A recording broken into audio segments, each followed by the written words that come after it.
आपके जो किए हुए जो पाप कर्म है ना वो भी धुल जाते हैं। उसका झूठन का जल भी आपके लिए अमृत बन जाता है। उसको स्पर्श करना भी देवताओं को स्पर्श करना है, उसको भोजन देना भगवान को भोजन का भोग लगाना है, और उसके प्राणों की रक्षा करना लाखों लाखों जन्मों से जो पड़े हुए हैं आपके देवी, जो आपके देव पितृ है, जो आपके कहीं भी किसी भी योनि में पड़े हुए हैं, अगर आप उनके अंश है और उस अंश होने का एक फर्ज अदा करते हैं, माँ की सेवा करते हैं, तो उनको वहां से भी मुक्ति मिल करके एक स्वर्ग लोक में जाकर के उनकी प्राप्ति होती है।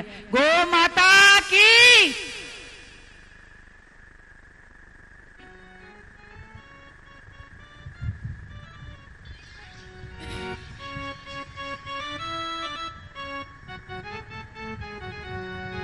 बोले श्री गौ माता की जय।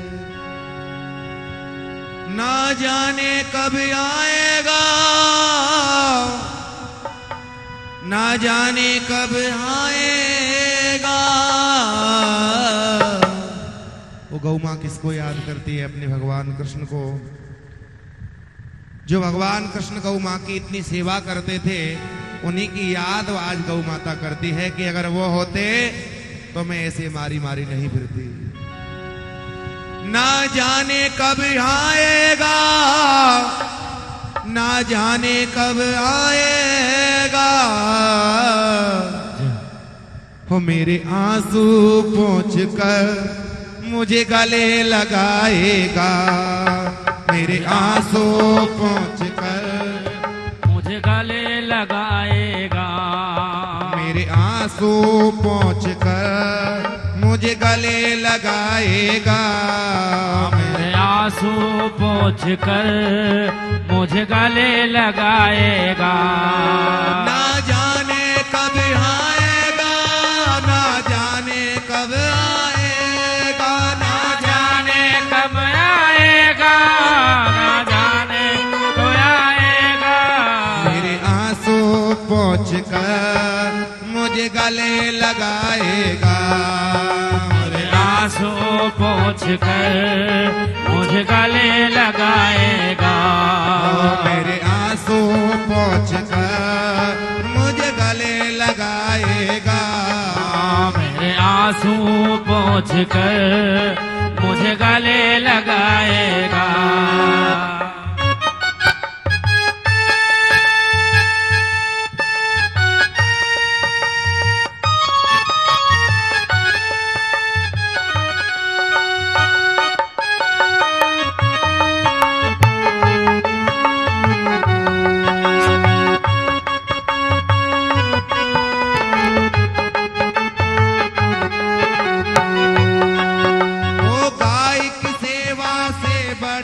कोई धर्म नहीं है दूजा।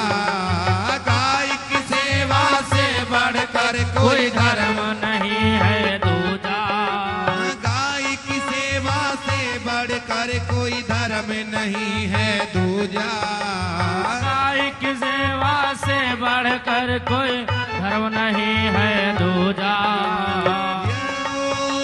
यही एक धर्म है सच्चा, यही है सबसे पूजा। यही हमारा धर्म है सच्चा, यही हमारा पूजा। यही हमारा धर्म है सच्चा, यही हमारी पूजा। यही हमारा धर्म है सच्चा, यही हमारा पूजा। कब ऐसा वक्त आएगा वो हमें बुलाएगा।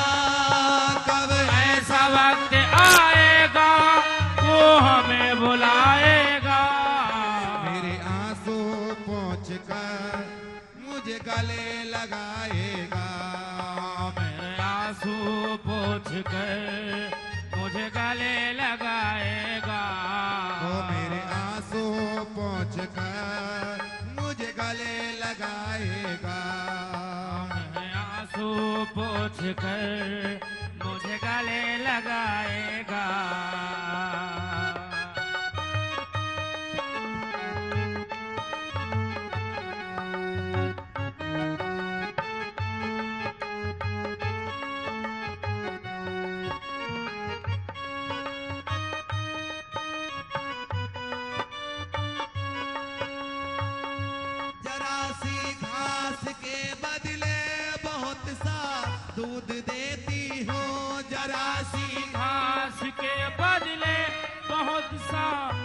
दूध देती है। जरा सी घास के बदले बहुत सा दूध देती हूँ, जरा सी घास के बदले बहुत सा दूध देती है।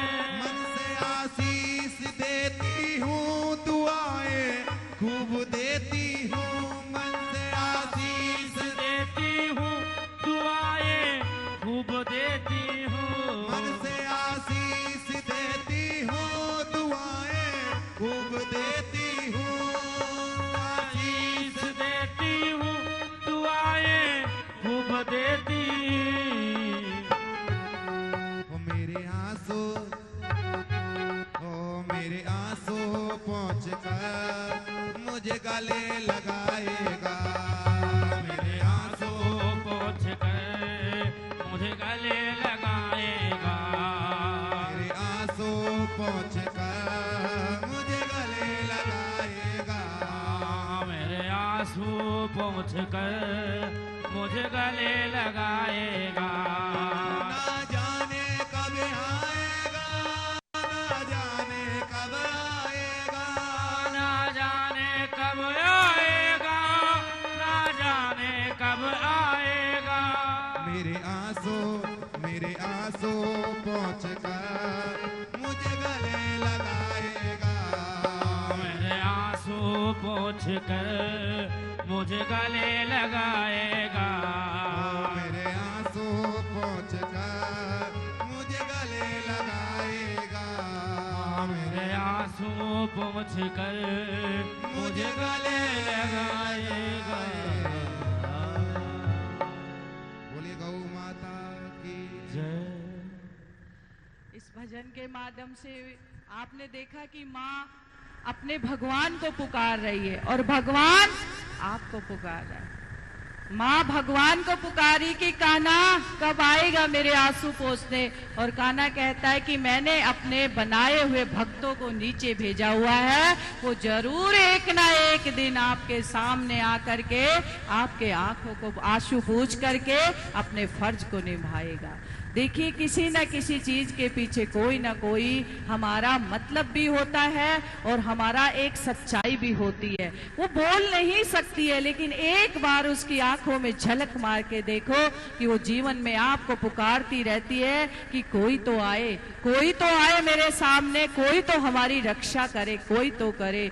हर कोई चाहता है, हर कोई एक डॉक्टर पता है क्या चाहता है कि कोई तो बीमार हो जो मेरी दुकान पर आ जाए। डॉक्टर की ये तमन्ना रहती है कि कोई बीमार हो जाए, वो आपको बीमार चाहते हैं कि तुम उनकी दुकान में जाओ। और एक मिस्त्री क्या चाहता है कि इसका कब मकान टूटे ताकि वो मेरे पास आए, मुझे काम मिले। वो आपके घर को ही तोड़ना चाहता है।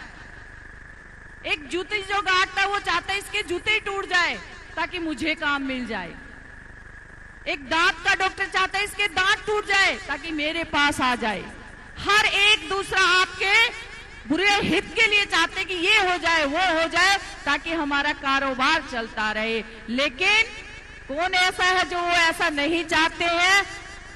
एक मेरी गौ माता ऐसी है कि वो कभी भी आपका ये नहीं चाहेगी कि मेरे आने से आपका ये नुकसान हो जाए। वो हमेशा ये चाहेगी कि अगर मेरे पैर आपके घर में पड़ जाए तो सारी विपदाओं को मैं अपने गले लगा लूं। तो वो मेरी एक ही गौ माता है जो चाहती है कि मैं आपके दुखों को गले लगा लूं, आपकी विपदाओं को गले लगा लूं। तो उस माँ के चरण पकड़ेंगे जो हमारा हित चाहती है, जो हमारा भला चाहती है, जो हमें पार उतारना चाहती है। हम उस माँ की रक्षा करेंगे। आप सोचते होंगे कि आज हम कथा में आए, क्या मिलेगा? बहुत कुछ मिलेगा। एक बार एक साधु तो होते ही पूजा पाठ के लिए है, अपने दिन भर पूजा करते हैं, दिन भर भिक्षा मांगते हैं, रात भर पूजा पाठ करते हैं। एक बार क्या हुआ, जोर से आंधी आ गई, बहुत जोर से आंधी आई तो क्या हुआ, साधु की आधी झोपड़ी टूट गई। और साधु को गुस्सा आ गया कि वाह रे भगवान, तेरी भी क्या लीला है, दिन भर भिक्षा मांगते हैं, रात भर तेरी माला जपते हैं और तूने हमारी आधी झोपड़ी को तोड़ दिया। और जो वो लोग महलों में बैठे हुए हैं वो पाप दिन भर पाप करते हैं, झूठ बोलते हैं, पाप का घड़ा भरते हैं, अत्याचार करते हैं, हत्याएं करते हैं, जो भी करते हैं वो तो महलों में बैठे हैं। आपने हमारी झोपड़ी को भी नहीं छोड़ा, झोपड़ी को भी तोड़ दिया। बहुत तेज से साधु को गुस्सा है। अब साथ में दूसरा साधु खड़ा, वो हंसने लगा, चिल्लाने लगा कि वारे मेरे परमात्मा, शुक्रिया तेरा, तूने कम से कम आधी तो छोड़ दी, अगर आधी भी नहीं होती तो हम कहां जाते। तो कभी भी ये मत सोचो कि हमारा कुछ बुरा हो रहा है। शुक्रिया अदा करो उस परमात्मा कि शायद इससे ज्यादा बुरा होना था, जो हमारा तूने रक्षा करके बचाव कर लिया और इतना तो छोड़ दिया कि हम अपने जीने के लायक है। अगर आपको कभी भी घमंड हो जाए बड़ा होना को, एक बार ऊपर देखना कि आपके ऊपर दुनिया भर के महारथी बैठे हुए हैं, और जब दिल टूट जाए तो झुक के देख लेना कि आप तो घरों में छतों के नीचे बैठे हुए हैं, आपके बाहर भी जाकर के भिक्षुक ऐसे बैठे जिन पे तन पे कपड़ा नहीं है, खाने को भोजन नहीं है, सर पे छत नहीं है। ना तो कभी घमंड करना और ना ही कभी दुखी होना। घमंड कभी नहीं चला और दुख कभी नहीं रुकेगा। दिन आया है तो रात्रि होगी, रात है तो दिन होगा। जीवन है, सुख है, दुख है, छांव है, एक पटड़ी पे दो पहिए, आगे चलना पीछे चलना है, तो सब कुछ होना है। कोई ज्यादा समय के लिए नहीं रुकने वाला आपके जीवन में। ना तो सुख की पोटली रुकने वाली है और ना ही दुखों का भार रुकने वाला है। तो ऐसा जीवन बनाइए अपना, सुख आए दुख आए कुछ भी आए, हमें कोई फर्क ही ना पड़े, कोई एहसास ही ना हो। हम अपनी मंजिल से, अपने जीवन से अपने आगे बढ़ते चले जाएं, ताकि परमात्मा कहेगा कि वारे हीरे, भेजा था पृथ्वी पर, अच्छा पक पक करके आ रहा है, अपने दुखों को अंत करके मेरे सामने आ रहा है।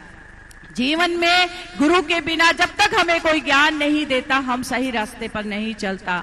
सबके सब एक दूसरे से जुड़े हुए होते हैं। माँ है, पिता है, गुरुजी है, पढ़ाने वाले हैं, घर में है, बच्चे हैं, लेकिन आज कोई किसी की नहीं सुन रहा है, क्योंकि ये सब पापों का अत्याचार है, क्योंकि पाप बहुत ज्यादा बढ़ गए हैं। आज बस दो ही जीवन में घटना रह गई है, बस मैं सुखी तो हर कोई सुखी, चाहे कुछ भी होता रहे।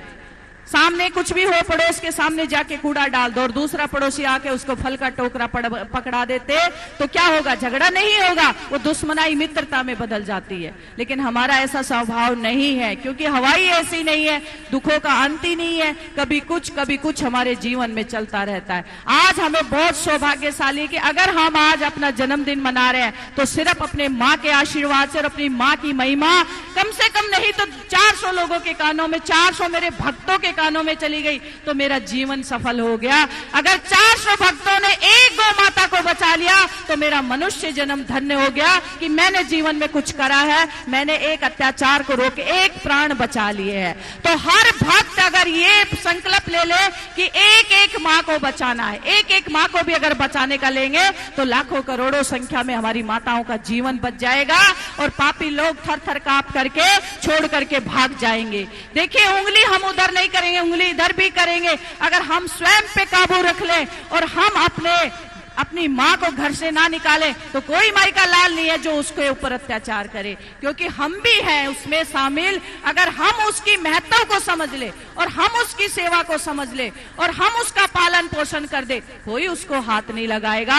तो हमें दूसरों को सुधारना नहीं है, हमें स्वयं को सुधारना है। हम स्वयं को सुधारेंगे तब हमारा जीवन सफल होगा, तब हमें इस कामयाबी मिलेंगे। चंद पैसों के टुकड़ों में हमें अपना ईमान बेच देते हैं, धर्म बेच देते हैं, और चाहे उसके लिए कुछ भी हो जाए, लेकिन हम अपने जीवन में आगे बढ़ने के सोचने के लिए बेचते चले जाते हैं। और वो एक दिन ऐसा पाप का घड़ा भर जाता है कि उसकी जब पाप घड़ा फूटता है ना तो छींटे सब जगह आता है।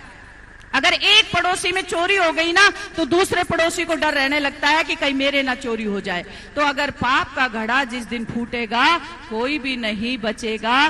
तो आज भी समय है और अब भी समय है, हमें जागना है, हमें उठना है, हमें बहुत से काम करने हैं। ठीक है, हम अपने जीवन को चला रहे हैं, हम रोजी चलाते हैं, हमारा पहला धर्म है, हम अपनी गृहस्थी को चलाते हैं, हमें जो जिम्मेदारी मिली अपने बच्चों को पालते हैं, क्या ये आपका धर्म नहीं है? ये भी आप ही का तो धर्म है। इसी धर्म से तो हमारी पहचान है, इसलिए हमें अपने इस धर्म की रक्षा करनी है और अपने आप को एक इंसान कहलाने के लायक, भगवान तो छोड़ो, एक इंसान ही बन जाए तो हमारे लिए बहुत है। कोई भी अपना भगवान बनाने के लिए नहीं, इंसान बनने के लिए मेहनत करे कि एक सच्चा इंसान ही रानी बन जाए, भगवान सब बन गए तो भगवान कहाँ जाएंगे? भगवान की आवश्यकता नहीं है। एक सच्चा इंसान, दिल में दया अगर आपके में आ गई तो परमात्मा हमेशा आपके दिलों में रहते हैं। हर चींटी से लेके पहाड़ तक, चींटी से लेके हाथी तक परमात्मा निवास करते हैं। बस हम उसको भूल करके बैठे, भाग रहे अंधेधार दुनिया के अंदर कि हमें इस व्यक्ति से 2 पैसा मिल जाए, इससे 4 हो जाए, इससे हमारा कार्य हो जाए, इससे हमारा बिजनेस चल जाए, और हमारा जो मूल उद्देश्य है जीवन का उसको हम भूल जाते हैं। 84 लाख योनि की पिटारी भर करके हम मनुष्य जन्म में आते हैं। 84 लाख पिटारी भर करके, और एक ऐसा चोला मिलता है मनुष्य का जिसमें हम दोबारा जन्म ना ले, दोबारा इस मरण चक्कर के जीवन में ना पड़े, दोबारा ऐसा कार्य ना करे। तो हमें समझ है, किसी भी योनि में समझ है कि अपने आप को सुधार ले, नहीं है। एक मनुष्य जन्म एक ऐसा है कि हम अपने आप को भी सुधार सकते हैं और सामने वालों को भी सुधार सकते हैं। तो भगवान परमात्मा इतनी शक्ति दे कि हमें कम से कम एक इंसान ही बना दे और हम अपना कर्तव्य बहुत अच्छे से निभा दे। माँ की महिमा का वर्णन हो रहा है, एक एक सच्ची घटना है, एक एक सच्ची घटना है। देखिए, जीवन में अगर हम पितरों की शांति से परेशान हैं तो भी पितरों का उद्धार करती है। भूत भी हमारी गौ माता है, भविष्य भी हमारी गौ माता है, हमारे पितरों का उद्धार करती है, हमारे पुत्रों का समाधान करती है। तो गौ माता तो भूत और भविष्य वर्तमान सभी हमारी माँ है। अगर हम उसके सारे वर्णन करते हैं तो जीवन में परेशानी का कोई मतलब ही नहीं रहता है, और सार्थक होता है हमारा जीवन, सार्थक हो जाता है हमारी पूजा, और सार्थक हो जाता है हमारा पाठ। और आज हम इसमें जो आज माँ की महिमा है, आज तो शायद मेरे भक्त ये कहकर ही जाएंगे कि हमारे बच्चों का जन्मदिन हो, चाहे हमारे घर में शादियां हो, चाहे कोई भी त्योहार हो, जीवन का एक ही लक्ष्य मात्र रखना है कि हमें आसपास गौशाला में जाना है, माता की सेवा करनी है, रक्षा करनी है, जगह जगह जाके जहां जहां भी ये पुण्य कार्य हो रहा है उन कार्यों में हमें सम्मिलित होना है। अगर कोई एक कार्य के लिए आगे आता है तो आपका भी तो कर्तव्य पड़ता है कि आप उस कार्य में सम्मिलित हो जाएं और उनका साथ बढ़ा दे और उनकी हिम्मत बढ़ा दे, ताकि एक नेक कार्य जीवन के अंदर आगे बढ़ जाता है। देखिए, गौ माता की जितनी महिमा हम करेंगे बहुत कम हो जाएगी, लेकिन आज शाम के 5 बजे तक मेरी माँ की एक एक सच्ची घटना आपके मधुर मधुर इन कानों में उतार देनी है, ताकि जीवन में जब भी लगे कि नहीं कुछ करना है तो एक ही घंटी बजाई दे कि हमें गौ माता की सेवा करनी। गौ माता की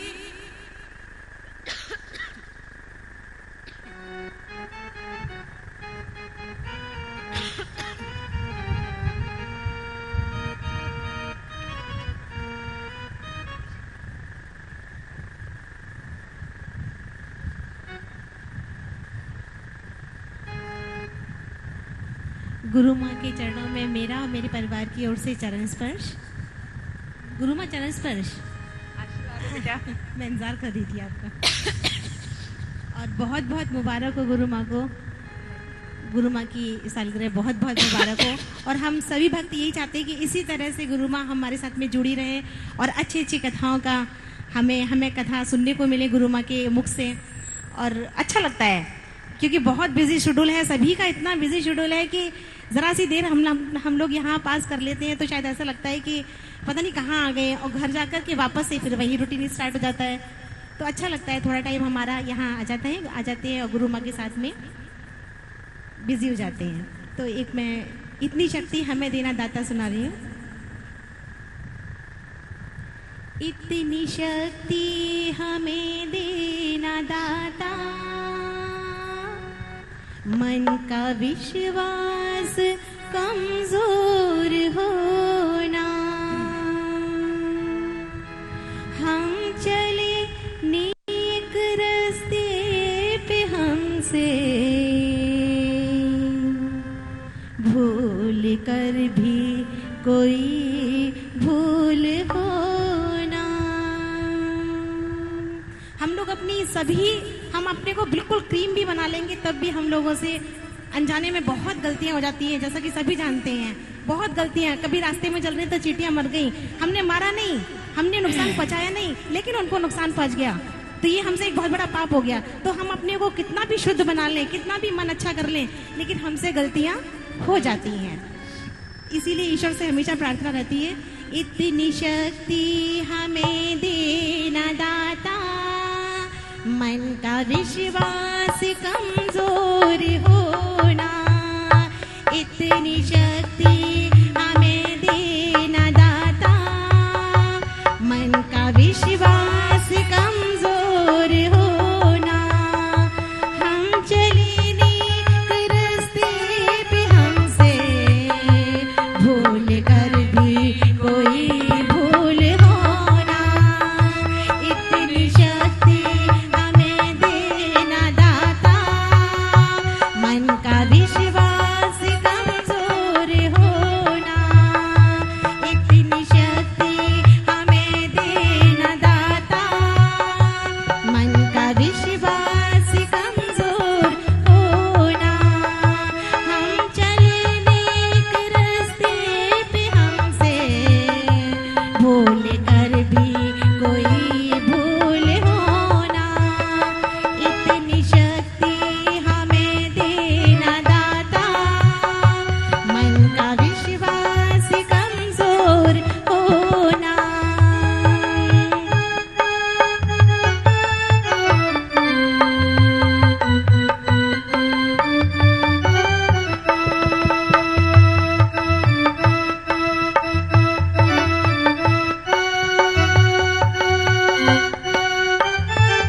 कार्यक्रम को आगे देखने के लिए आप लॉग ऑन करें www.ehsastv.com पर।